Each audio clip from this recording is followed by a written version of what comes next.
Assalamualaikum warahmatullahi wabarakatuh. Perkenalkan, nama saya Muhammad Rifki, MPM 204111066, kelas manajemen 22B. Baik, di sini saya akan mempresentasikan tentang manajemen piutang. Pengertian piutang.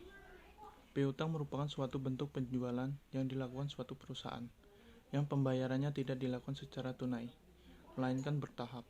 Menjual piutang berarti perusahaan menerapkan manajemen kredit lebih lanjut. Piutang adalah nilai jatuh tempo yang berasal dari penjualan barang atau jasa atau dari pemberian pinjaman. Piutang mencakup nilai tunggakan yang diperoleh dari aktivitas seperti sewa dan bunga. Piutang dan hutang macet. Penjualan produk secara kredit atau piutang dilakukan dengan tujuan untuk mendongkrak penjualan sehingga mencapai target yang diinginkan. Namun, permasalahan yang sering terjadi ketika angka penjualan kredit meningkat, seiring dengan meningkatnya piutang tak tertagih dan semakin besar piutang ragu-ragu, maka semakin besar pula permasalahan yang harus ditanggung perusahaan di kemudian hari. Dan hal ini selanjutnya mengakibatkan berkurangnya laba yang akan terjadi diterima. Piutang macet timbul karena antara lain A. Perusahaan ingin mencapai target penjualan, sehingga angka penjualan ditingkatkan. Peningkatan angka penjualan biasanya meningkatkan jumlah piutang tak tertagih dan sebaliknya. B. Perusahaan dapat meningkatkan penjualan dengan meningkatkan penjualan produk yang dapat dibeli secara non-tunai. Jadi angka kredit macet berarti otomatis akan bertambah dengan sendirinya. C. Penjualan produk non-tunai dilakukan secara asal-asalan, artinya ambisi meningkatkan penjualan lebih dominan dibandingkan penerapan manajemen risiko. D. Perusahaan mempunyai tuntunan atau kewajiban berupa kredit kepada suatu bank. Cara untuk mengurangi utang macet. Yang pertama, hindari keputusan untuk menjual produk ketika pasar sedang berfluktuasi atau sedang menuju krisis moneter.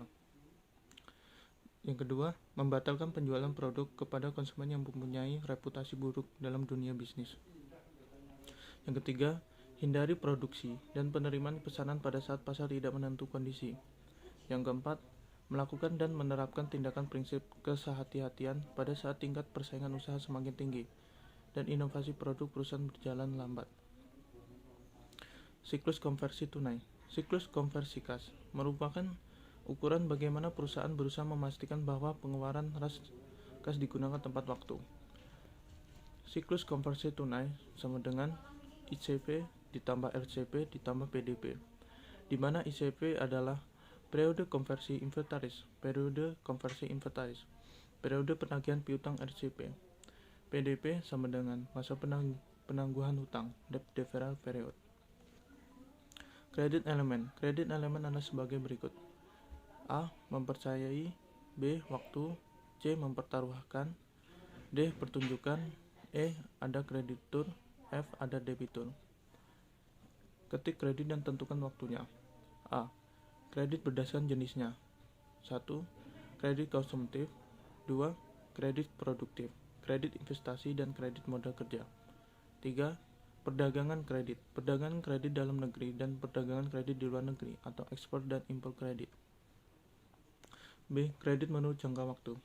1. Jangka waktu kredit jangka pendek maksimal 1 tahun. 2.